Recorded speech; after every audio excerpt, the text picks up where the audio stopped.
ሰላም ጤና ይስጥልን እጅጉን የተወደዳችሁና የተከበራችሁ የአዲስ ስፖርት ቤተሰቦቻችን እንደምን አላችሁልን? ከእናንተው ከሆነው ከአዲስ ስፖርት የዩቲዩብ ቻናላችን አዳዲስ ስፖርታዊ ጉዳዮችን ልናካፍላችሁ እነሆ ዳግም ተገናኘን። ስለምታደምጡን ስለምትከታተሉን ቆይታችሁም ከኛ ጋር ስለሆነ እጅጉን ከልብ አድርገን ነው የምናመሰግነው። በዛሬ ፕሮግራማችን የተለያዩ ስፖርታዊ ጉዳዮችን ወደ እናንተም የምናደርስ ይሆናል። ውድ ቤተሰቦቻችን ከነዚህ መካከል ትልልቆቹን የአውሮፓ ክለቦች የተመለከቱ እጅግ በርከት ያሉ ስፖርታዊ ጉዳዮች ይነሳሉ። እነሱን ጉዳዮች እያነሳሳን ቆይታን እናደርጋለን። በተለይ የአውሮፓ ቻምፒየንስ ሊግ ትናንትና ጅማሮን አድርጓል። የ2025-26 የውድድር ዓመት አርሰናል ትናንትና ድል ቀንቶታል።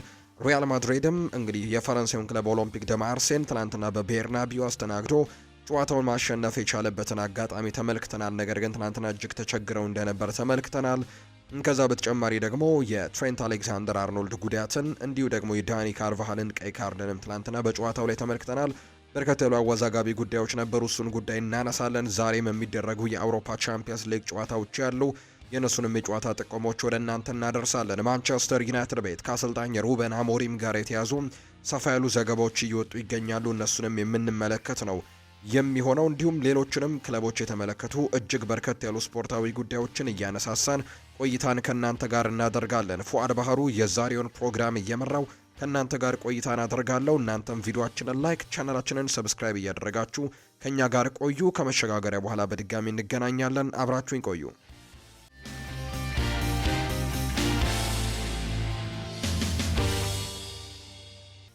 የ2025-26 የውድድር ዓመት የአውሮፓ ቻምፒየንስ ሊግ ትላንትና ጅማሮን አድርጓል። የአውሮፓ ቻምፒየንስ ሊግ እንግዲህ አዲሱ ፎርማት ከተጀመረ ሁለተኛ ሲዝኑን ዘንድሮ ጀምሯል። እንግዲህ የዘንድሮን ሲዝን ደግሞ ትላንትና 6 ጨዋታዎችን በማድረግ ነው የተጀመረው። በአጠቃላይ እንግዲህ 36 ቡድኖች ከመኖራቸው ጋር በተያያዘ በዚህኛው ዙር እንግዲህ 6 እየተደረገ 3 ቀናት ማለትም ትላንትና እንዲሁ ዛሬ ሮብና ነገ ሐሙስም ጨዋታዎች የሚኖሩ ነው የሚሆኑት። በአጠቃላይ 6 ጨዋታዎች በ3 ቀናት ውስጥ ይደረጋሉ። ትላንትና 6 መርሃ ግብሮች ነበሩ። ሁለቱ ደግሞ ቀደም ብለው የተደረጉ ናቸው። ከነዛ መካከል አንደኛው በአትሌቲክ ቤልባኦ ሜዳ ሳን ማሜስ ላይ ባስክ ላይ የተደረገ አንድ ጨዋታ አለ። አርሰናልና አትሌቲክ ቤልባኦ ያደረጉት መርሃ ግብር በርካቶች በጉጉት ከሚጠብቋቸው ጨዋታዎች መካከል አንደኛው ነበር። ትላንትና ምሽት 1 ሰዓት ከ45 ላይ ከተደረጉ ሁለት ጨዋታዎች መካከል አንደኛው ይሄ ነው። አርሰናል ትላንትና ድል ቀንቶታል። ከሜዳው ውጭ ወጥቶ ይህንን ጨዋታ 2-0 በሆነ ውጤት ማሸነፍ ችሏል። በእርግጥ አርሰናል ዘንድሮ በአውሮፓ ቻምፒየንስ ሊግ እንግዲህ ረጅም ጉዞዎችን እንዲያደርግ ይጠበቃል ወይም ደግሞ ያደርጋል ተብሎ ከሚገመቱ ክለቦች መካከል አንደኛው ነው። እንደ ኦፕታ የመረጃ ምንጭ ገለጻ ከሆነ ዘንድሮ የአውሮፓ ቻምፒየንስ ሊግን ያሸንፋል ተብሎ ግምት ከተሰጣቸው መካከል እንግዲህ ኦፕታ አርሰናልን ሁለተኛ ደረጃ ላይ አስቀምጦታል ከሊቨርፑል በመቀጠልና ዘንድሮ አርሰናል የተሻለ ጉዞዎችን ያደርጋል ተብሎ ይጠበቃል። ምክንያቱም ማምናም በጣም ጥሩ እንቅስቃሴዎችን በአውሮፓ ቻምፒየንስ ሊግ ማድረግ መቻሉ ይታወሳል። በሻምፒዮኑ ፓሪስ ሰን ዠርሜን ነው ከውድድሩ ተሰናብቶ እንደወጣ የምናስታውሰው። በዛ ውድድር ላይ ግን ጥሩ የሚባሉ ቡድኖችን ጭምር አሸንፎ ያለፈባቸውን አጋጣሚዎች የምናስታውሰው ነው። ዘንድሮ ደግሞ በርከት ያሉ ተጫዋቾችን በስኳዳቸው ላይ ጨምረዋልና ትልቅ ፉክክሮችን አድርገው እስከ መጨረሻው ለመጓዝ አቅሙ አላቸው ተብሎ ከሚታሰቡ ክለቦች መካከል አርሰናል አንደኛው ነው። ለዛ መንደርደሪያ የሆነ ዘንድ ደግሞ ትላንትና የመክፈቻ ጨዋታውን ከሜዳ ውጪ ሊያውም ደግሞ ከባድ ከሚባሉ አትሌቲክ ቤልባኦ ጋር ትላንትና ጨዋታቸውን አድርገዋል። እነዚህ ሁለት ቡድኖች በእርግጥ ትላንትና ለመጀመሪያ ጊዜ ነው በፉክክር ጨዋታ እንግዲህ ትላንትና ጨዋታቸውን ያደረጉት። አርሰናልና አትሌቲክ ቤልባኦ በታሪክ ለመጀመሪያ ጊዜ ነው ትላንትና በአውሮፓ ውድድሮች ላይ ወይም በነጥብ ጨዋታዎች ላይ እርስ በርስ የተገናኙት። ሁለቱ ክለቦች ከዚህ በፊት ተገናኝተው የማያውቁ ሲሆን አትሌቲክ ቤልባኦ በቻምፒየንስ ሊግ የእንግሊዝ ክለቦችን ሲገጥም ትላንትና ለሶስተኛ ጊዜ ነው። እንግዲህ ቤልባኦ በታሪክ አጋጣሚ ከዚህ በፊት ከማንቸስተር ዩናይትድ እና ከሊቨርፑል ጋር ተጫውቶ ያውቃል። ከሁለቱም ጋር ደግሞ ሽንፈት ነበር የቀመሰው። ትላንትና በሶስተኛ መርሃ ግብሩ ከሌላኛው የእንግሊዝ ክለብ አርሰናል ጋር ጨዋታውን አድርጎ ሌላኛውን ሽንፈት አስተናግዶ ነው የወጣው። ትላንትና አርሰናል 2-0 በሆነ ውጤት ጨዋታውን ሲያሸነፍ የሚኬል አርቴታ ሁለቱም ለውጦች እንግዲህ ትላንትና ውጤት አምጥተውለታል። በተለይ ትላንትና ሁለቱም ጎሎች የተቆጠሩበት መንገድ ሁለቱም ተቀያሪ ተጫዋቾች ያስቆጠሯቸው ጎሎች ናቸው።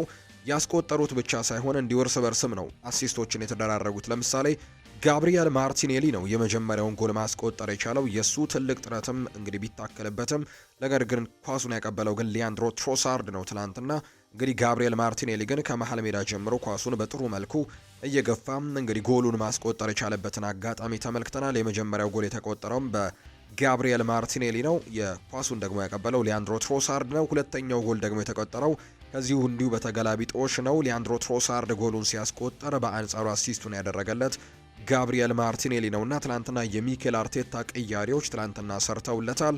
ውጤትም ይዘው እንዲወጡ አድርጓቸዋል። አርሰናሎችን ትላንትና 2-0 በሆነ ውጤት ነው ማሸነፍ የቻሉት። በጨዋታው ላይ በርከት ያሉ እንግዲህ ነገሮች ሲጠበቁ ነበር። ከነዚህ መካከል ኤብሪቼ ኢዜ የመጀመሪያ የአውሮፓ ቻምፒየንስ ሊግ ጨዋታው ነው ትላንትና ያደረገው። ከዚህ በፊት አንድም የአውሮፓ ቻምፒየንስ ሊግ ጨዋታዎች ላይ ተሳትፎ አያውቅም ነበር። ትላንትና የመጀመሪያ ጨዋታውን ማድረግ ችሏል። ከልጅነት ክለቡ ከአርሰናል ጋር ነው ትላንትና ጨዋታውን ያደረገው። እንግዲህ የልጅነት ክለቡ እንደነበር ይታወሳል። ከዛ በኋላ በተለያዩ ክለቦች ያሳልፈው ነው በድጋሚ ወደ አርሰናል የተቀላቀለውና የአውሮፓ ቻምፒየንስ ሊግ መጫወት ትልቅ ጉጉት እንደነበረው ከዚህ በፊት ሲናገር ነበርና ህልሙ ተሳክቶለታል። ትላንትና ምሽት አርሰናል ከቢልባኦ ጋር ባደረገው ጨዋታ በቋሚ አስተላለፍ ውስጥም ተካቶ ተመልክተናል። እንግዲህ ትላንትና ማርቲኔሊና ትሮሳርድ ባስቆጠሯቸው ግቦች አርሰናል ጨዋታውን 2-0 በሆነ ውጤት ማሸነፍ የቻለበትን አጋጣሚ ነው የተመለከትነው። አርሰናል በቀጣይ እንግዲህ የቻምፒየንስ ሊግ ጨዋታቸውን በሜዳቸው ኤምሬትስ ስቴዲየም ከግሪኩ ክለብ ኦሎምፒያኮስ ጋር ነው የሚያደርጉት። እንግዲህ ትላንትና ሌሎች በርከት ያሉ ጨዋታዎችም ነበሩ። ከአርሰናል ጨዋታ ጋር በተያያዘ ግን ከጨዋታው በኋላ የተሰጡ በርከት ያሉ አስቴቶች አሉ። ለምሳሌ አርቴታ ሀሳቡን ሰጥቷል። እንግዲህ ቡድናችን ይላል አርቴታ በጣም በጥሩ ቁመና ላይ ያለ ቡድን ነው ሲል ነው ሚኬል አርቴታ እንግዲህ ቡድኑን የገለጸው። የአርሰናሉ አሰልጣኝ ሚኬል አርቴታ አሁን ላይ አርሰናል በጣም በጥሩ ቁመና ላይ ያለ ቡድን ነው ሲልም ጭምር ነው የተናገረው። በጣም አስፈላጊ የቻምፒየንስ ሊግ ጨዋታ እንደሆነ እናውቃለን። ለዚህም ደግሞ ድል ማድረጋችን በትልቁ እንግዲህ እንደ ስኬት መቆጠር ይኖርበታል፣ ወይም ደግሞ ውጤት ይዘን መውጣታችን በጣም ጥሩ ነገር ነው ሲል ጭምር ነው ሚኬል አርቴታ የተናገረው። ከባድ ይሆናል፣ በከፍተኛ ደረጃ እንጫወታለን፣ እንዲሁ ደግሞ ከዚህ በኋላ ያሉትንም ጨዋታዎች ለማሸነፍ እንሞክራለንና የቢልባኦ ጨዋታ ከባድ እንደሚሆን ገምተን ነበር፣ ነገር ግን በበላይነት ጨዋታውን አሸንፈን መውጣት ችለናል ሲል ጭምር ነው እንግዲህ የአርሰናሉ አሰልጣኝ ሚኬል አርቴታ ሀሳቡን የሰጠው። ሌላኛው ቲዮ ዋልኮት ነው ሀሳቡን የሰጠው። በተለይ አንድ ጥያቄ ቀርቦለት ነበር። የቀድሞው የአርሰናል ተጫዋች ቲዮ ዋልኮት የዘንድሮ የአውሮፓ ቻምፒየንስ ሊግን ማን ያሸንፋል ብሎ እንደሚያስብ ነበር እንግዲህ ቲዮ ዋልኮት ጥያቄ ቀረበለትና ምላሹን ሰጥቷል። እንግዲህ ይህንን ምለው እኔ የአርሰናል ደጋፊ ስለሆንኩኝ ብቻ አይደለም ይላል እንግዲህ ቲዮ ዋልኮት ሀሳቡን ከመጀመሩ በፊት። እንደ ቪክተር ዮኬሬሽ አይነት እንግዲህ አቅም ያላቸው ተጫዋቾች እንግዲህ ቡድን ውስጥ ሲመጡ አምና ባለፈው እንግዲህ የፓሪስ ሰን ዠርሜኑን የግማሽ ፍጻሜ ጨዋታ ተሸንፈው የወጡበትን ጨዋታ ያኔ እነ ቪክተር ዮኬሬሽ ቢኖሩ ኖሮ ተሸንፈው እንደማይወጡ እርግጠኛ ነበርኩ ሲል ይናገራል። እድል ሲፈጠሩና ኳሶች ወደ ተወሰኑ ቦታዎች ሲገቡ ቪክተር ዮኬሬሽ እዛ ጋር ይገኛል። እሱ በዚህ የውድድር ዘመን በብዙ ጨዋታዎች ላይ ለውጥ ያመጣላቸዋል ብዬ አምናለሁ ሲልም ጭምር ነው የተናገረው። አርሰናል በፕሪሚየር ሊጉ ብዙ ጨዋታዎችን አቻ አይወጣም። እናም ለቻምፒየንስ ሊጉ ደግሞ የጥሎ ማለፍ ውድድርም በጣም ዝግጁ እንደሆነም ይሰማኛል። ይህንን አርሰናል ካላቸው የድሮ ተጫዋቾች ጋር ጨምረውና ምን ያክል ጠንካራ እንደሆኑ በመከላከል ላይ ጥሩ ናቸው። እናም ለዚህ ነው አርሰናል እንግዲህ ዘንድሮ እንዲያሸንፍ እምመርጠው ሲል ነው ቲዮ ዋልኮት የቀድሞ የአርሰናል ተጫዋች ዘንድሮ የአውሮፓ ቻምፒየንስ ሊጉን የማሸነፍ ትልቁን ግምት ለአርሰናል እንደሚሰጥ የተናገረው። የቀይ መስመር ተከላካይ የሆነው ዩሪየን ቲምበር ትናንትና ከጨዋታው በኋላ የተለያዩ ሀሳቦችን ሰጥቷል። ከባድ ጨዋታ ነበር፣ ነገር ግን እናሳካለን ብለን ያሰብነውን 3 ነጥብ ግን አሳክተን ወጥተናል ሲል ነው ዩሪየን ቲምበር ሀሳቡን የሰጠው። ድሉ ለማርቲኔሊና ለሊያንድሮ ትሮሳር ትልቅ ክብር መስጠት ያስፈልጋል። ሁለቱም ተቀይረው ወደ ሜዳ እንደገቡ አስገራሚ ብቃቶችን አሳይተዋል። ለሁለቱም ትልቅ ክብር ይገባቸዋል ሲል ነው እንግዲህ ዩሪየን ቲምበር ሁለቱን ጎል አስቆጣሪዎች ሀሳቡን ያጋራቸው። ሚኬል አርቴታ ይቀጥልና ሁልጊዜም ስንነጋገር የምንነሳው ነገር ቢኖር አጥቂዎቻችን ውጤት ቀያሪ እንዲሆኑ ነው። ጋብሪኤል ማርቲኔሊና ሊያንድሮ ትሮሳር ተቀይረው ገብተው ውጤት ቀይረዋል። እነሱ ብቻ ግን ሳይሆኑ ሙሉ ቡድኑ አስደናቂ ነበር ሲል ነው አሰልጣኙ የተናገረው። ጋብሪኤል ማርቲኔሊና ሊያንድሮ ትሮሳርድ በሚገባ ተናበዋል። ለክለባችንም ምን ያክል አስፈላጊ ተጫዋቾች መሆናቸውን በሚገባ አስረድተዋል። በዛሬው ጨዋታ ላይ ሂንካፒየና ኖርጋርድም ተሰልፈው የተሻለ ተንቀሳቅሰዋል። የኛም ደግሞ ፍላጎት በስብስብ ውስጥ የተሻለ ቡድን መንፈስ መፍጠር ነው። ሁሉም ሰው ደግሞ እንደ ዛሬም የተሻለ ደረጃ ላይ ከተገኘ ጨዋታዎችን ማሸነፍ እንችላለን ሲልም ጭምር ነው ሚኬል አርቴታ ትላንትና በባስክ በሳን ማሜስ አትሌቲክ ቤልባውን 2-0 ካሸነፉ በኋላ ያጋራው መልእክት ነው። ሌላኛው በተመሳሳይ ሰዓት ምሽት 1 ሰዓት ከ45 ላይ የተደረገው ደግሞ በሆላንድ ኤንደንሆቨን ላይ የተደረገ ጨዋታ ነው። ፒኤስቪ ኤንደንሆቨን እና ሮያል ዩኒየን ኤስጂ ትላንትና ጨዋታቸውን አድርገው እንግዲህ ከሜዳው ውጪ ሮያል ዩኒየን 3-1 በሆነ ውጤት ትላንትና ማሸነፍ ችሏል። ኤንደንሆቨኖች ትላንትና በሜዳቸውና በደጋፊያቸው ፊት 3-1 በሆነ ውጤት የተሸነፉበት ጨዋታም በተመሳሳይ ምሽት 1 ሰዓት ከ45 ከተደረጉ መርሃ ግብሮች መካከል አንደኛው ነው። ሌሎች 4 ያክል ጨዋታዎች ደግሞ ምሽት 4 ሰዓት ሲል ቀጥለው ተደርገዋል። በአውሮፓ ቻምፒየንስ ሊግ ከተደረጉ ጨዋታዎች መካከል ሪያል ማድሪድ ትላንትና ኦሎምፒክ ደ ማርሴን በሜዳው ኤል ኢስታዲዮ ሳንቲያጎ ቤርናቢው አስተናግዶ ነበር። ሎስ ብላንኮቹ ትላንትና እጅጉን ተቸግረው ተመልክተናል። 2-1 በሆነ ውጤት ግን ጨዋታውን ማሸነፍ ችለዋል። ኦሎምፒክ ደ ማርሴዎች እንግዲህ ቀዳሚ ነበሩ ትላንትና ጎል ለማስቆጠር። ለማርሴ ቲሞቲ ዊሃ አምና እንግዲህ የዩቬንቱስ ተጫዋች የነበረው ተጫዋች የጆርጅ ዊሃ ልጅ ነው። ይሄ ተጫዋች እንግዲህ ቲሞቲ ዊሃ ጎል አስቆጥሮ ኦሎምፒክ ደ ማርሴን መሪ አድርጎ ነበር። ነገር ግን ከዛ በኋላ ሁለት እንግዲህ ፍጹም ቅጣት ምቶችን ሪያል ማድሪዶች አግኝተው ሁለቱንም ፍጹም ቅጣት ምቶች ኬሊያን ኤምባፔ አስቆጥሮ ጨዋታውን 2-1 በሆነ ውጤት እንዲያሸንፉ አድርጓል። ከፍጹም ቅጣት ምቶቹ ጋር በተያያዘ በርከት ያሉ ሀሳቦች እየተነሱ ነው የሚገኙት። እንግዲህ አብዛኞቹ የተቃወሙትም አሉ፣ እንዲሁ የደግፉትም አሉ። ፍጹም ቅጣት ምቶ ያሰጣል በሚል ሪያል ማድሪድ ትላንትና 200 የአውሮፓ ቻምፒየንስ ሊግ ጨዋታዎችን ያሸነፈ በታሪክ የመጀመሪያው ክለብም የሆነበትን ድል ነው ማሳካት የቻለው። ትላንትና ኬሊያን ኤምባፔ 2 ጎሎችን አስቆጥሯል። የጨዋታው ኮከብም ተብሎ የተሸለመው እንግዲህ እሱ እንደሆነ ነው የተገለጸው። ሳሚር ናስሪ ይናገራል። የቀድሞ የአርሰናልም የማንቸስተር ሲቲም ተጫዋች እንደነበር የምታስታውሱት ነው። ሳሚር ናስሪ ይናገራል። እኔ እንደ ቅሌት ነው ሞስደው ሲል ይናገራል። በተንታኝነት እያገለገለ የሚገኘው የቀድሞ እንግዲህ ፈረንሳዊ ተጫዋች ሳሚር ናስሪ ሪያል ማድሪድ ያገኘው 2 ፍጹም ቅጣት ምቶች ዝርፊያ ነው ሲል ጭምር ነው እንዲሁ የተናገረው። የተፈጠረው የዕለቱ ዝርፊያ ነበር፣ በግልጽ የዳኝነትም ስህተት ሲል ነው ሳሚር ናስሪ አስተያየቱን የሰጠው። አክሎም ዳኛው ለምንና እንዴት ፍጹም ቅጣት ምት እንደሰጠ መረዳት እፈልጋለሁ፣ ምንም የሚያሰጥ ነገር አልነበረም ሲል ጭምር ነው ሳሚር ናስሪ የተናገረው። እኔ ክስተቱን ግልጽ የሆነ እንግዲህ ቅሌት አድርጌ ነው መወስደው ሲል ነው ሳሚር ናስሪ ሀሳቡን እየሰጠ የሚገኘው። ሌላኛው የኦሎምፒክ ደ ማርሲው አሰልጣኝ የሆኑት ሮቤርቶ ዲዘርቢ ናቸው። የቀድሞው የብራይተን ኤንድ ሆቭ አልቢዮን አሰልጣኝ ነበሩ በፕሪሚየር ሊጉ። ዲዘርቢ ይናገራሉ። ፍጹም ቅጣት ምቱ ለእኛ ቢሆን ኖሮ ትክክል አይደለም ብዬ ይናገር ነበር ሲል ሀሳቡን ሰጥቷል። የማርሴው ዋና አሰልጣኝ ሮቤርቶ ዲዘርቢ የሪያል ማድሪድ ሁለተኛው ፍጹም ቅጣት ምት ስህተት ነው ሲሉ ነው ሀሳባቸውን የሰጡት። ከጨዋታው በኋላ አስተያየታቸውን የሰጡት ሮቤርቶ ዲዘርቢ የፍጹም ቅጣት ምቱ ልክ አይደለም ሲሉ ጭምር ነው የገለጹት። ዳኛው ሁለተኛውን የሪያል ማድሪድ የፍጹም ቅጣት ምት የሰጠው ለእኛ ቢሆን ኖሮ እንኳን ትክክል አይደለም ብዬ ከራከር ነበር ሲል ነው ሮቤርቶ ዲዘርቢ የተናገረው። እንዲሁ በትላንትናው ጨዋታ ላይ እንግዲህ የመጀመሪያ የአውሮፓ ቻምፒየንስ ሊግ ጨዋታውን ያደረገው ትሬንት አሌክዛንደር አርኖልድ በጉዳት ምክንያት ከሜዳ እንደወጣ ተመልክተነዋል። ሲያለቅስም እንዲሁ ተመልክተነዋል። ከጉዳቱ በኋላ ምናልባት ጠንከር ያለ ጉዳት ይሆናል ብለው በርካቶች ግምቶቻቸውን ሰጥተው ነበር። ነገር ግን ሻቪ አሎንዞ ቀላል ነው ብሏል። በኋላ ላይ እናነሳዋለን ከሱ ጋር በተያያዘ። እሱን ተክቶ የገባው ዳኒ ካርቫሃል ደግሞ ትናንትና ቀይ ካርድ ተመልክቷልና እንግዲህ በትናንትናው ጨዋታ 2 የቀኝ ተመላላሽ ተጫዋቾቻቸውን እንግዲህ አጥተዋል ሪያል ማድሪዶች፣ አንደኛውን በጉዳት አንደኛውን ደግሞ በቅጣት ማለት ነው። ስለ ዳኒ ካርቫሃል ቀይ ካርድ ያነሱት ዲዘርቢም እንዲሁ ለኔ የካርቫሃል ቀይ ካርድ አይገባውም ነበር ሲሉ ጭምር ነው የተናገሩት። ፍጹም ቅጣት ምቱን በተመለከተ አስተያየታቸውን የሰጡት የቀድሞው የስፔን ላሊጋ ዳኛ የሆኑት ማቴዎ ላሆዝ የተሳሳተ ውሳኔ ሲሉ ሀሳባቸውን ጭምር እንዲሁ ገልጸዋልና የትላንትናውን ጨዋታ ግን ሪያል ማድሪድ ያሸነፈበትን አጋጣሚ ነው የተመለከትነው። ከፍጹም ቅጣት ምቱ ጋር በተያዘ ሌላኛው ሀሳቡን የሰጠው ፍጹም ቅጣት ምቱን ያስቆጠረው ኬሊያን ኤምባፔ ነው። እንግዲህ ፍጹም ቅጣት ምት ያሰጣል ሲል የተናገረው እና ደግሞ ይሄ ሳንቲያጎ ቤርናቢው ነው ሲልም ጭምር ሀሳቡን ሰጥቷል። ኬሊያን ኤምባፔ የሎስ ብላንኮቹን የማሸነፊያ ግቦች ያስቆጠረው ኤምባፔ ቡድናቸው እንግዲህ ቤርናቢው ላይ አይበገሬ መሆኑን ነው የተናገረው።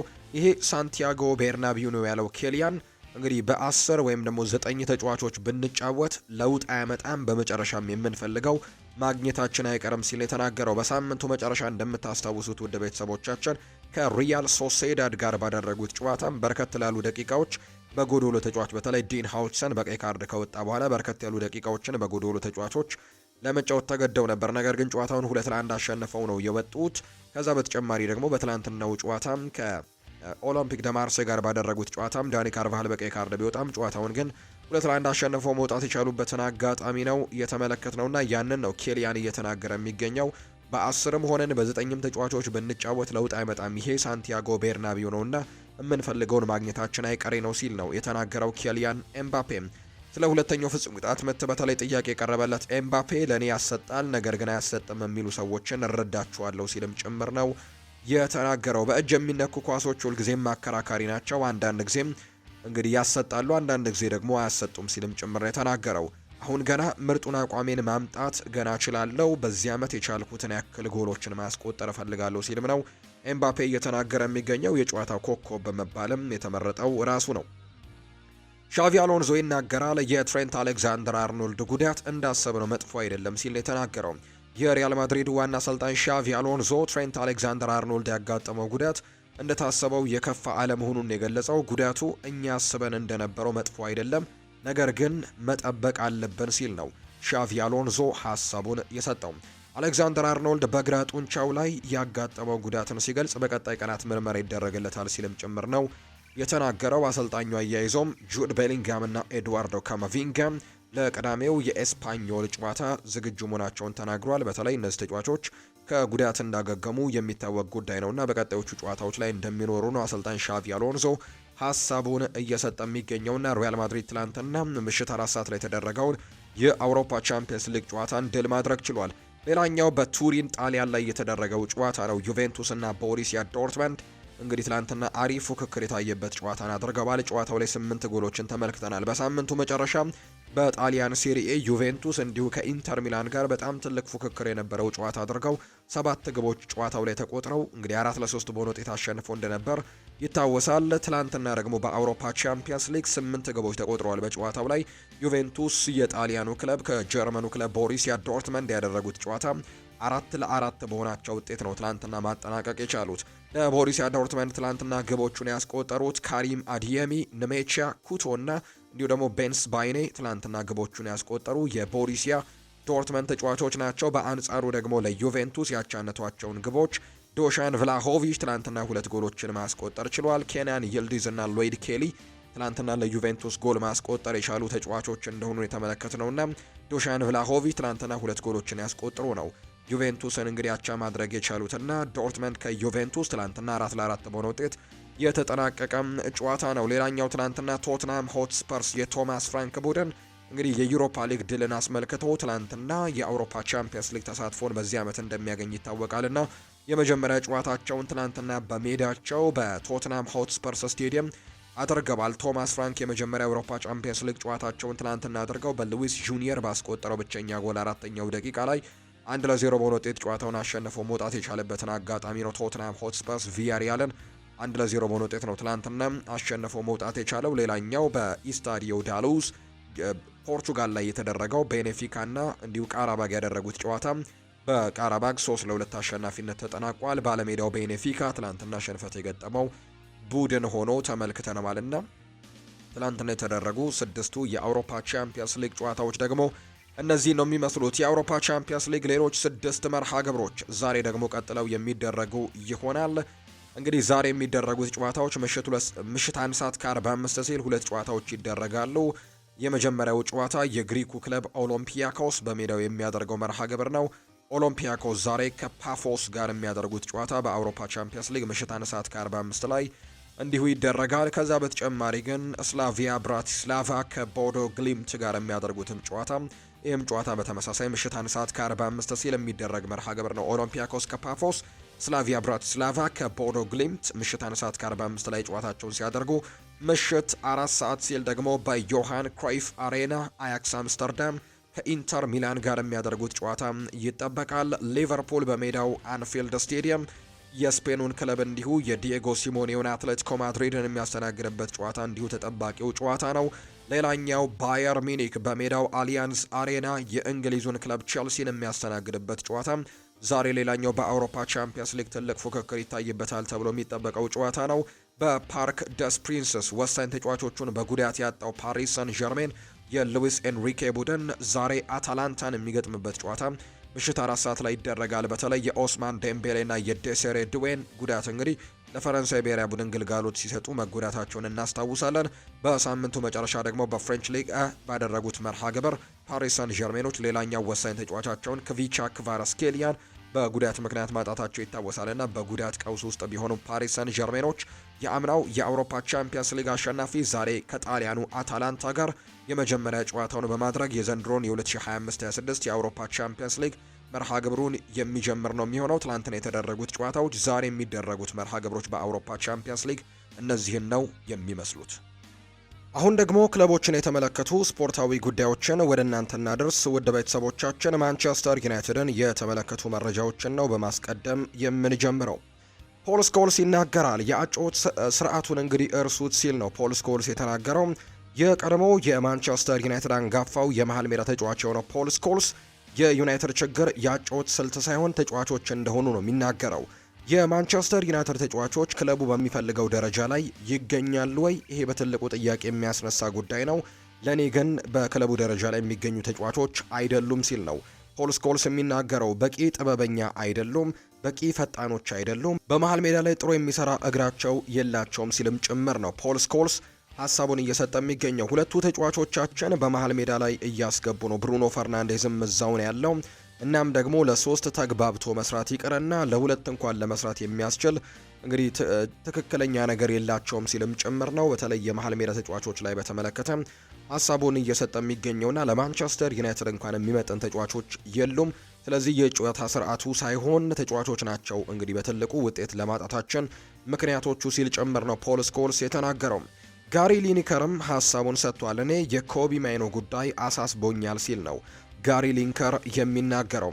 የእግር ኳስ ተንታኙ ጋሪ ሊንከር ሩበን አሞሪም ኮቢን እየያዘበት ያለበት መንገድ እጅጉን እንደሚያሳስበውና ተጫዋቹንም ችላ መባሉ እንዳስጨነቀው ጭምር ነው የተናገረው። ሊንከር ሲናገር በማንቹሪያን ደርቢ ጨዋታ ኮቢ ማይኖ ተቀይሮ ከገባ በኋላ አውንታዊ ተጽዕኖ እንደፈጠረ ያምናል። እንግዲህ ጋሪ ሊንከር እንደ ኮቢ ያለ ባለተሰጥኦ የጨዋታ ጊዜን ማነሱ እጅጉን እንደሚያስጨንቀው ጭምር ነው እየተናገረ የሚገኘው ጋሪ ሊንከር። ይህ አስደናቂ ወጣት ባለተሰጥኦ እንዲሁም የአካዳሚውም ልጅ እጅግ ጥሩ እየሰራ ነው ያለው። ሊንከር እንግዲህ ሀሳብ ተቀይሮ ከገባ በኋላ ጥሩ እንቅስቃሴ አድርጓል የሚል ነው ሲል አስቴቱን ሰጥቷል።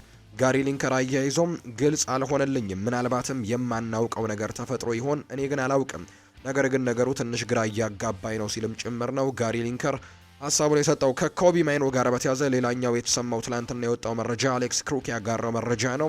ኒውካስል ዩናይትዶች ከማንቸስተር ዩናይትድ ለመውጣት እየታተረ የሚገኘውን ወይም ደግሞ መንገዱን እየፈለገ የሚገኘው በተለይ በጨዋታ ደቂቃዎች እጦት ምክንያት ከማንቸስተር ዩናይትድ ለመውጣት እያሰበ የሚገኘው ኮቢ ማይኖን ኒውካስል ዩናይትዶች ለማስፈረም በጥሬ ተጫዋቾች የዝውውር መስኮት እንግዲህ ለማስፈረም እንቅስቃሴዎችን እያደረጉ እንዳለና እየተከታተሉት እንዳለ ነው መረጃው እየወጣ የሚገኘውና ምናልባት ኮቢ ማይኖ አሁንም የጨዋታ ደቂቃዎችን ማግኘት የማይችል ከሆነ ክለቡን ለቆ ሊወጣ የሚችልበት እድል ሰፊ እንደሆነ ነው መረጃዎች እያሳዩ የሚገኙት። ሌላኛው ከሩበን አሞሪም ጋር የተያዙ ደግሞ አንዳንድ ጉዳዮችን እናንሳም። ትላንትና እንግዲህ አንዳንድ የመረጃ ምንጮች ከሩበን አሞሪም ጋር በተያዘ የተለያዩ መረጃዎችን እየወጡ ነው የሚገኙት። አንዳንዶቹ በተለይ ሚረር የተባለው የመረጃ ምንጭ ማንቸስተር ዩናይትዶች ለሩበን አሞሪም የተወሰኑ ጨዋታዎችን ብቻ ውጤት እንዲያመጣ ሰጥተውታል። የሚፈለገውን ውጤት የማያመጣ ከሆነ እንግዲህ እሱን ሊተኩ የሚችሉ አሰልጣኞች ዝርዝርም ጭምር ሚረር የተባለው የመረጃ ምንጭ ይፋ አድርጓልና እነዚህ አሰልጣኞች ሊተኩ ይችላሉ የሚል አይነት ሀሳብን ጭምር እያጋራ ነው። ያን ያክል ተአማኒነቱ እንግዲህ አጠያቂ ቢሆንም የማንቸስተር ዩናይትድ ሰዎች ግን ሩበን አሞሪም ከሽንፈቶች በኋላ እያሳየ ስላለው ስሜት ግን መጨነቅ መጀመራቸው ነው የተገለጸው። በተለይም ዩናይትዶች በካራባኦ ካፕ የሁለተኛው ዙር ጨዋታ በግሬምስ ቤይ እንግዲህ ተሸንፎ ከውድድሩ ውጭ ከሆነ በኋላ እንግዲህ የሞራል ቀውስ ውስጥ ገብቶ እንደነበረና አብዝቶ መጨነቅ መጀመሩም ጭምር እንደሚያሳስባቸው ነው የማንቸስተር ዩናይትድ ሰዎች እየተገለጸ የሚገኘውና በጣም እንግዲህ የሞራል ቀውስ ውስጥ እንዳይገባ ችግር ውስጥ እንዳይገባ ጭምር እየሰጉ እንዳለ ነው። ክሪስ ዊለር በተለይ ለማንቸስተር ዩናይትድ በጣም ቅርብ የሚባል የመረጃ ምንጭ ነው ይህንን መረጃ እያጋራ የሚገኘውና የሩበን አሞሪም ጉዳይ እንዳሳሰባቸው ነው የክለቡ የበላይ አመራሮች እየተገለጸ የሚገኘው። ማንቸስተር ዩናይትድ ምናልባትም በቀጣይ የውጤት መሻሻል የማይታይ ከሆነ ግን ከአሰልጣኝ ሩበን አሞሪም ጋር ሊለያይ የሚችልበት እድል ይኖራል ተብሎ ይጠበቃል። ምክንያቱም ማንቸስተር ዩናይትድ ትልቅ ክለብ ነው። እንግዲህ የሚጠበቀውን አይነት ውጤት ደግሞ እንግዲህ በምንም አይነት ጊዜ ይሁን ውጤቶች ማምጣት ካልተቻለ ጫናዎች መብዛታቸው አይቀርምና በቀጣይ ጨዋታዎችም የውጤት ማጣቱ የሚቀጥል ከሆነ አሰልጣኝ ሩበን አሞሪም እንግዲህ ወደ በሩ እየተጠጉ የሚመጡበት ጊዜ ቅርብ ሊሆን እንደሚችል በርካቶች ያምናሉና ምናልባት እንግዲህ አሁን ላይ ባለው ወቅታዊ ሁኔታ ታማኝ የመረጃ ምንጮች የዩናይትድ ባለስልጣናት ከፖርቱጋላዊው አሰልጣኝ ጎን እንደሚቆሙ እየተዘገበ ይገኛልና ይሁን እንጂ ማንቸስተር ዩናይትዶች ምናልባት አሰልጣኝ ሩበን አሞሪምን የሚያሰናብቱት ከሆነ ዳጎስ ያለ የካሳ ክፍያን እንደሚያወጡ ነው የተገለጸው። በዚህ መሰረት ማንቸስተር ዩናይትድ አሰልጣኙን ካሰናበተ እንግዲህ በውላቸው መሰረት ከሆነ 12 ሚሊዮን ፓውንድ የካሳ ክፍያ ወጪዎችን እንደሚያደርግ ነው የሚጠበቀው። ዳጎስ ያለ ክፍያዎችን መክፈል ይጠበቅበታል። ነገር ግን አሰልጣኝ ሩበን አሞሪም ከዚህ በፊትም ማንቸስተር ዩናይትድ እሱን ማሰናበት የሚፈልግ ከሆነ ምንም አይነት ክፍያ ሳይቀበል መውጣት ሊችል እንደሚችል ሲናገር እንደነበር የምናስታውሰው ነው። ነገር ግን ውላቸውን ከተመለከተን ግን 12 ሚሊዮን ፓውንድ አካባቢ የካሳ ክፍያ ለአሰልጣኝ ሩበን አሞሪም ማንቸስተር ዩናይትድ መክፈል ይኖርበታል፣ አሰልጣኙን ማሰናበት የሚፈልግ ከሆነ ማለት ነው። በእንግሊዝ እንግዲህ ከሚታተሙ ጋዜጦች መካከል አንደኛው የሆነው ሚረር የተባለው የመረጃ ምንጭ ነው። ሩበን አሞሪም ስራውን ለማትረፍ 3 ጨዋታዎች ብቻ ተሰጥቶታል ሲል ሚረር የተባለው የመረጃ ምንጭ እንግዲህ ሀሳቡን ያጋራል። ይህ ጋዜጣም ይህንን አጋጣሚ በመጠቀም እንግዲህ ትኩረት በመሳብ በእጅጉ የሞከረ ሲሆን ጨምሮም የዩናይትድ ሰዎች ሩበን አሞሪምን ካሰናበቱ ያሰቧቸውን አሰልጣኞች ጭምር ዝርዝራቸውን ይፋ እያደረገ ነው። ነገሩ እንግዲህ ብዙም ውሃ የሚያነሳ ጉዳይ ባይሆንም እንደ ሚረር ገለጻ ከሆነ ግን የክሪስታል ፓላሱ አሰልጣኝ ኦሊቨር ግላርሰን፣ የቀድሞው የእንግሊዝ ብሔራዊ ቡድን አሰልጣኝ የሆኑት ጋሬት ሳውዝጌት፣ ከዛ በተጨማሪ የፉልሃሙ ማርኮ ሲልቫ፣ የቦርንመዙ አንዶኒ ኢራኦላ እና ከዚህ በፊት በሳውዝሃምፕተን፣ በቶትንሃም ከዛ በተጨማሪ ደግሞ በቼልሲ አሁን በአሜሪካ ብሔራዊ ቡድን እያሰለጠነ የሚገኘው ማውሪሲዮ ፖቼቲኖ ቀጣዩ የሩበን አሞሪም ተተኪ ሊሆኑ ይችላሉ ያላቸው እንግዲህ አሰልጣኞች ናቸው። ሚረር የተባለው የመረጃ ምንጭ ነው ይህንን ያወጣው። ሚረር በፊት ገጹ ላይ ይህንን ይበል እንጂ የዩናይትድ ሰዎች ግን ለአሰልጣኝ ሩበን አሞሪም ከ3 ጨዋታዎች በላይ እድል እንደሚሰጡትና ከጎኑ እንደሚቆሙ ጭምር ነው መረጃዎች እያሳዩ የሚገኙት። ስለዚህ ሚረር ይዞት የወጣው መረጃ ተአማኒነቱ በጣም አጠያያቂ የሆነ እንደሆነ ነው ዘገባዎች እያሰፈሩት። ሚዲያዎቹ እንግዲህ እያራገቡት ባለው መረጃ መሰረት ቅድም እንደገለጽኩላቸው ሩበን አሞሪምን ይተካሉ የተባሉት ማውሪሲዮ ፖቼቲኖ፣ ኦሊቨር ግላርሰን፣ ጋሬት ሳውዝጌት፣ ማርኮ ሲልቫ እና አንዶኒ ኢራኦላ እንደሆኑ ነው እየተገለጸም የሚገኘው። ሩበን አሞሪም ነገሮችን በተሻለ መልኩ ለማድረግ ሞክሮ ነበር የሚል መረጃም እየወጣ ነው። ሩበን አሞሪምና የአሰልጣኝ ቡድኑ ለተጫዋቾች ነገሮችን በተሻለ መልኩ ምቹ እንግዲህ ለማድረግ ሞክሮ ነበር። ከበርንሌው ጨዋታ በኋላ ለተጫዋቾች በቂ ረፍት የሰጡ ሲሆን በዚህ ወቅት የልብ ምታቸው ሁኔታን ሲከታተሉ ነበር። እነሱ ከተጫዋቾቹ ሁኔታ በተገኘው ሪፖርት ላይም በመመስረት የልምምድ ክፍለ ጊዜያቸውንም አስተካክለውላቸው ነበር። ይህንንም የተመለከቱት የቡድኑ መሪዎች እንግዲህ ግሩፑ ማለት ነው ብሩኖ ማጓየር፣ ማርቲኔስ፣ ዳሎ፣ ማዝራዊ እና ቶም ሂተን የመልበሻ ክፍል ውስጥ ለተጫዋቾች መልእክትም አስተላልፈዋል። በተለይ አሰልጣኝ ሩበን አሞሪም ይሄ ውድድር ዓመት ሲጀመር በቡድኑ ውስጥ እንግዲህ ያሉ አንዳንድ ተጫዋቾችን በማሰባሰብ የቡድኑ እንግዲህ የተጫዋቾች ግሩፕን መፍጠራቸው ይታወሳል። ወይም ደግሞ የተጫዋቾች መሪዎች ብለው 6 ተጫዋቾችን መምረጡ ይታወሳል። አንዳንድ ነገሮች ሲፈጠሩ እራሳቸው ተጫዋቾቹ ችግሮቹን እንዲፈቱ በሚል መሪዎችን መሰየሙ ይታወሳልና ብሩኖ ማጓየር፣ ማርቲኔስ፣ ሊሳንድሮ ማለት ነው፣ ዲየጎ ዳሎ፣ ማዝራዊ እና ቶም ሂተን ናቸው። በመልበሻ ክፍል ውስጥም ለሌሎች ተጫዋቾች መልእክት እንዳስተላለፉ ነው የተነገረው። የመሪዎቹ ግሩፕ እንግዲህ ተጫዋቾች ለመጥፎ ብቃታቸው ኃላፊነት መውሰድ እንዳለባቸው ነው የተናገሩት። ሆኖም ግን በመልበሻ ክፍል ውስጥ በሩበን አጨዋወት ላይ ጥርጣሬ መኖሩ ነው እየተገለጸ እንደሚገኝ ክሪስ ዊለር ጨምሮ መረጃውን ያጋራው።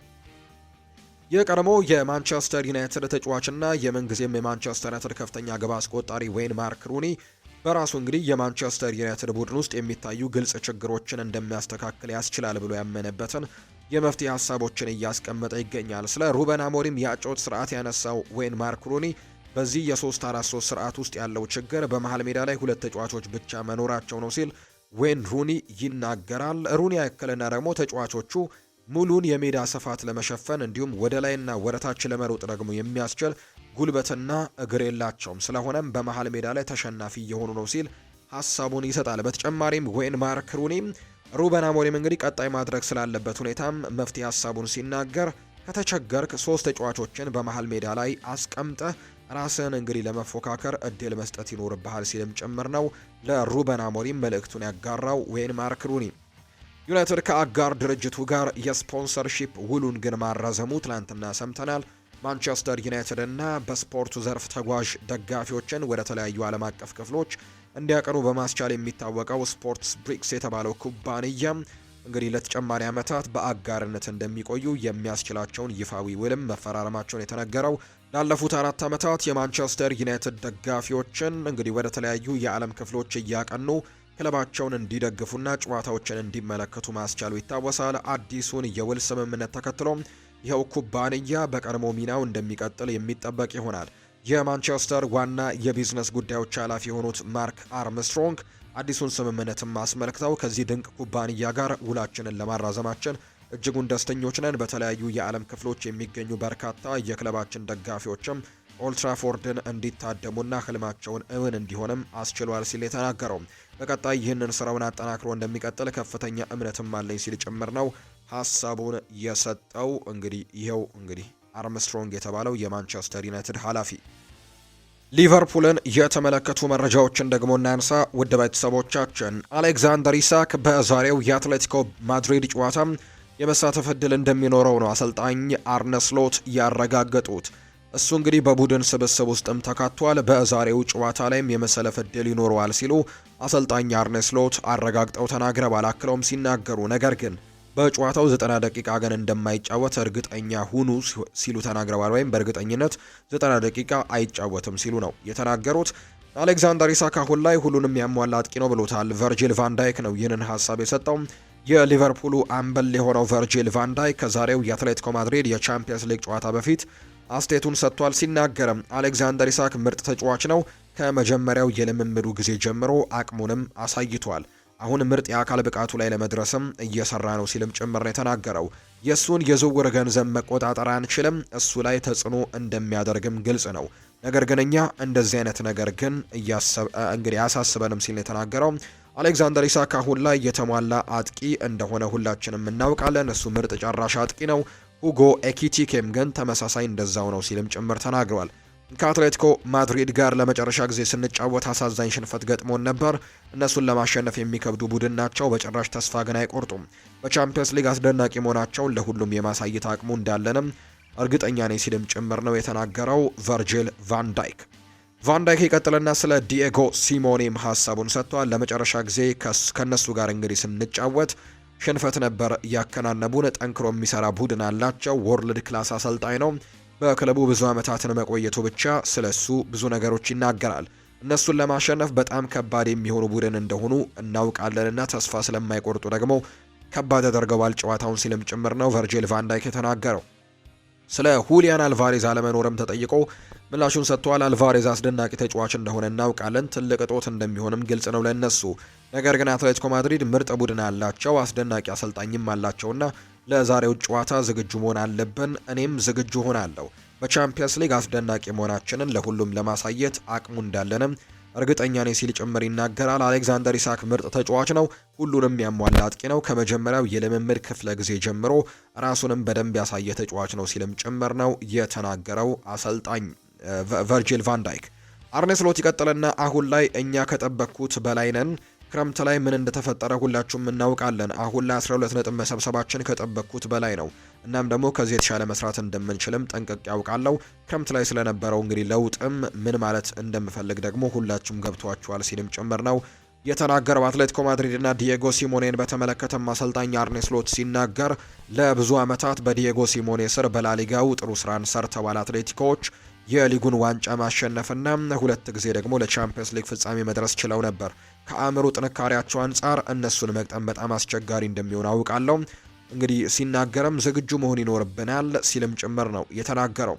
ሌላኛው አሌክዛንደር ኢሳክ ስለሚገጥመው ከባዱ ፈተናም ሲናገር የእሱ ዋነኛው ፈተና 4 ወር የልምምድ ክፍለ ጊዜ ካመለጠው በኋላ ለጨዋታ ሙሉ ለሙሉ ዝግጁ መሆን ነው። ራሱን በኒውካስል አሳይቷል። ለሊቨርፑል የመጫወት አቅምም አለው። ባለፈው ሲዝን ያደረገውን ለማድረግ የመጀመሪያው ፈተና የሚሆነው ዝግጁ መሆን ይጠበቅበታል። እንግዲህ ፓሪስ ሳን ዠርሜን ተጋጣሚውን ፕረስ በሚያደርግበት መንገድ ተገርሜ ነበር። ፕረስ በማድረግ ደረጃ ደግሞ አንድ ደረጃ ከፍ ማለት ማድረግ ያለብን እሱን ነው ሲልም ጭምር ነው የተናገረው አርኔ ስሎት። ሌላኛው አርኔ ስሎት ያነሱት ስለ ፍሎሪያን ቨርትስ ነው። ፍሎሪያን ቨርትስ ላይ ትኩረት በዝቶበታል። ከጋዜጠኞች ብቻ ሳይሆን ሌላ ክለብ ከሚደገፉ ሰዎች ጭምር። ገና እዚህ እንደመጡ 4 ግቦችን አስቆጥረው 12 አሲስቶች እንግዲህ ያደረጉ ተጫዋቾች የሉም። ፍሎሪያን ኒውካስልን በሜዳውና አርሰናልን ካሸነፈው ስብስብ ውስጥም አንዱ ነበር። ይህንን ደግሞ ባለፈው ዓመትም አላደረግ ነው። አሁን ላይ ግን በሊጉ አንደኛ ከሆነው ክለብ ስብስብ ውስጥም አንዱ አካል ነውና እንግዲህ እዚህ ተጫዋች ላይ የሚነሳው ነገር ትክክል አይደለም ሲል ነው ሀሳቡን የሰጠው ስለ ፍሎሪያን ቬርትስ። ቸልሲን የተመለከቱ መረጃዎችን ደግሞ እናጋራችሁ። ቸልሲና አርሰናሎች አይወዱኝም ብሏል ሃሪ ኬን።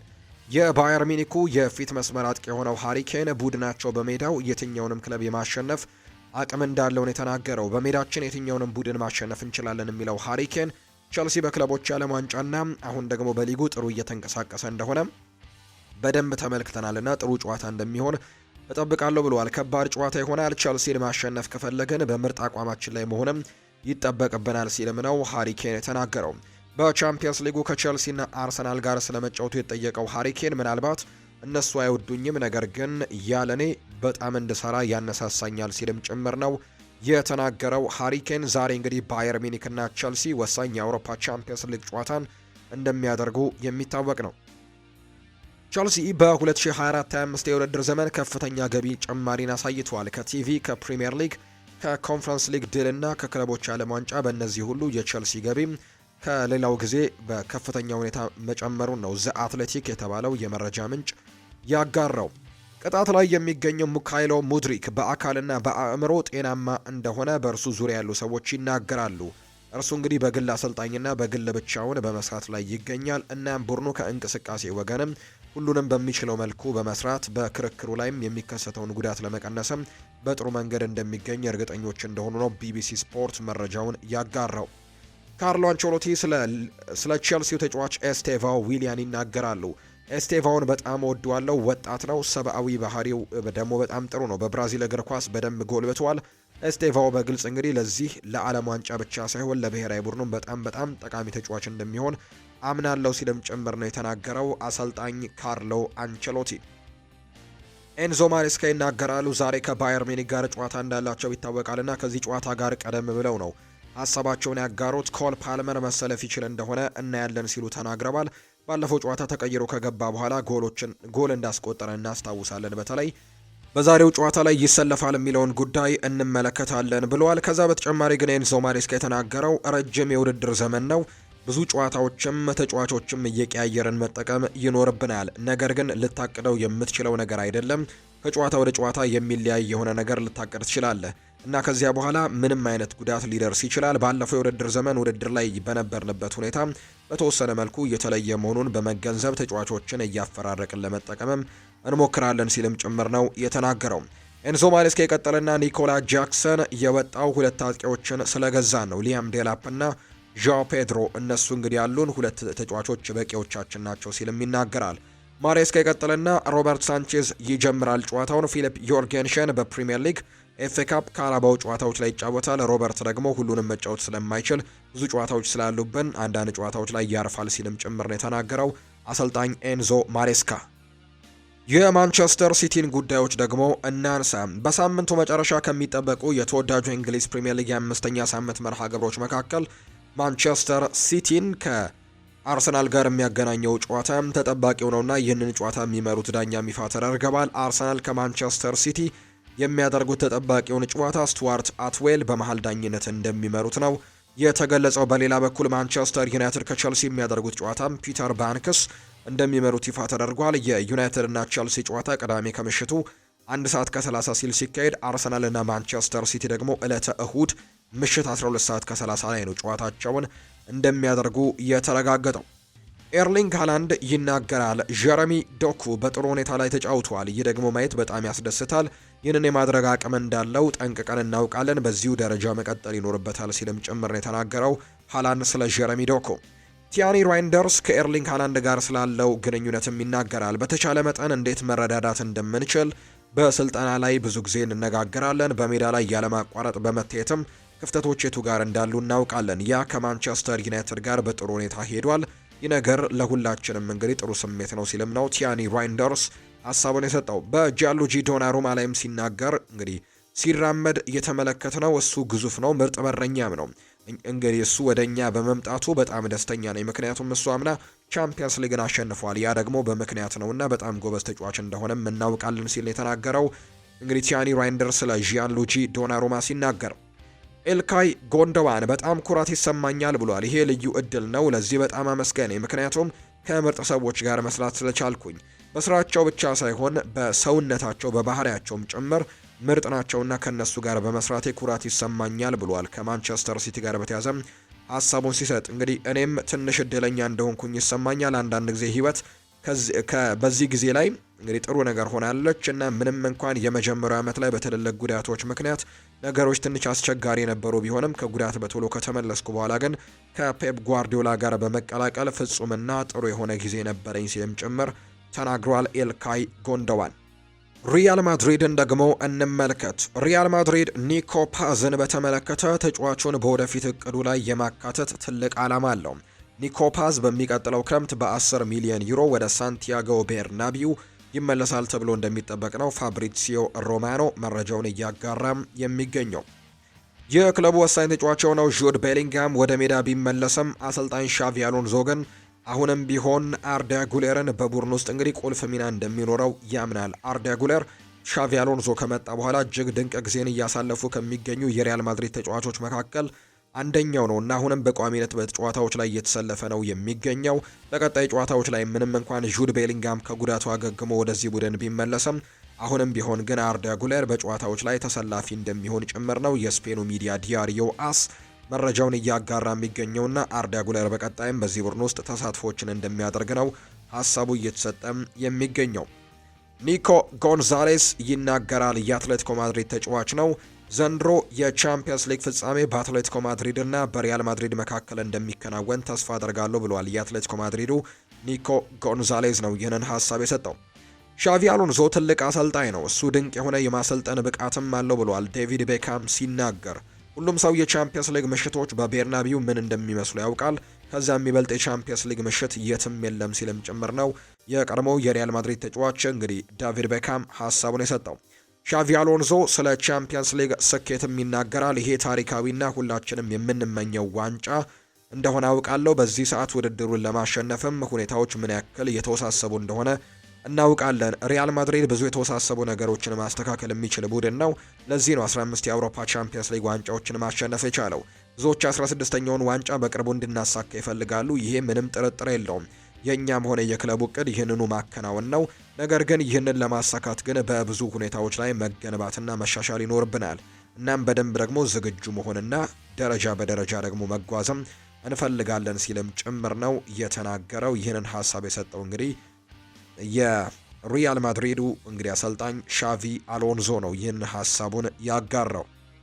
ግሬምስ ቤታውን እንግዲህ ቀጣዩን ዙር መቀላቀሉ ይፋ ተደርጓል። ግሬምስ ቤታውን በካራባው ካፕ እንግዲህ ማንቸስተር ዩናይትድን ማሰናበታቸው የሚታወስ ጉዳይ ነውና አሁን ላይ እንግዲህ ቀጣዩን ዙርም መቀላቀላቸው ተረጋግጧል። ማንቸስተር ዩናይትድ በካራባው ካፕ ያሰናበተው ግሬምስ ቤታውን ወደ ቀጣዩ ዙር ማለፍ ችሏል። የካራባው ካፕ ሶስተኛ ዙር ጨዋታዎች ከሼፊልድ ዌድነስዴይ ጋር እንግዲህ ያደረገው ግሬምስ ቤታውን 1-0 በሆነ ውጤት ነው ያሸነፈው። ይህንንም ተከትሎ የአራተኛ ሊጉ ክለብ ግሬምስ ቤታውን ወደ ካራባው ካፕ አራተኛ ዙር ውድድሩ ማለፉን ችሏል። በሌላ ጨዋታ አስተን ቪላ በብሬንትፈርድ በመለያ የምትተሸንፎ ከካራባው ካፕ ውጪ የሆነበትንም ጊዜ ነው ያሳለፈው።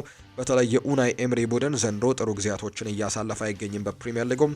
እንዲሁ ደግሞ አሁን ደግሞ በካራባው ካፕ ከውድድሩ ውጪ እንደሆነ የተረጋገጠ ቡድን ሆኗል። የመጨረሻ መረጃ እናድርገውና ወደ ቤተሰቦቻችን ከሀገር ውስጥ አንድ ጉዳይን እናንሳ። አሰልጣኝ መሳይ ተፈሪ ከግብጽ ብሔራዊ ቡድንና ከሴራሊዮን ብሔራዊ ቡድን ጋር ከነበረው ጨዋታ በኋላ ሀሳባቸውን አጋርተዋል። የመጀመሪያውን አጋማሽ ጫና አድርገውብናል ብለዋል። ከግብጽ ጋር ስለነበረው ጨዋታ ሲናገሩ በሁለተኛው 45 ግን የተወሰኑ ለውጦችን አድርገን ከኳስ ጋርም ሆነ ከኳስ ውጪ ለመጫወት ጥረት አድርገናል። ሆኖም ግን መጀመሪያ በተቆጠሩብን ሁለት ጎሎች ጨዋታውን ተሸንፈን ወጥተናል ሲል ከግብጽ ጋር የነበረውን ጨዋታ ያስታውሳል። ሌላኛው ከሴራሊዮን ጋር ስለነበረው ጨዋታም ሲናገር ጨዋታውን ባደረግንበት በነጋታው ነበር በረራ ያደረግነውና የቀን ጥበት ስለነበር ከሴራሊዮን ጋር ቀን ለነበረን ጨዋታ ሁላ ልምምድ የሰራነው ንጋት ላይ ነበር። የማጥቃት አማራጮቻችንን ለመጠቀም ነበር የፈለግነው፣ ነገር ግን የመጀመሪያው አጋማሽ እንዳሰብነው አልሄደም። ሁለተኛው ላይ ግን ወደ ባላጋራ ሜዳ ተጠግተን ለመጫወት ሞክረናል። መጀመሪያ የተቆጠረችብን ጎል እንጂ ወደ ጨዋታው ለመመለስ ጥረት አድርገን የመጨረሻው ጎል የተቆጠረው ግብ ለማግባት በነበረን አጋጣሚ ምክንያት ነበር።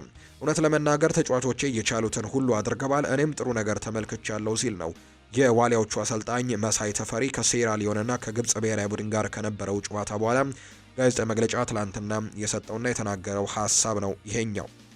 የተወደዳችሁና የተከበራችሁ ቤተሰቦቻችን ለዛሬ ያዝንላችሁ አዳዲስ ስፖርታዊ ጉዳዮቻችን እነዚህን ነው የሚመስሉት። ስላደመጣችሁን፣ ስለተከታተላችሁን፣ ቆይታችሁን ከኛ ጋር ስላደረጋችሁ እጅጉን ከልብ አድርጌ ያመሰግናችኋለሁ። ፏድ ባህሩ የዛሬውን ፕሮግራም እየመራው ከእናንተ ጋር ቆይታን አድርግ ያለው። በምሽቱ ፕሮግራማችን ሌሎች ርዕሰ ጉዳዮችን፣ ሌሎች ስፖርታዊ መረጃዎችን አካተን በድጋሚ እንገናኛለን። መልካም ጊዜ፣ መልካም ደግሞ ቀን እንዲሆንላችሁ ነው በአክብሮት የምመኘው።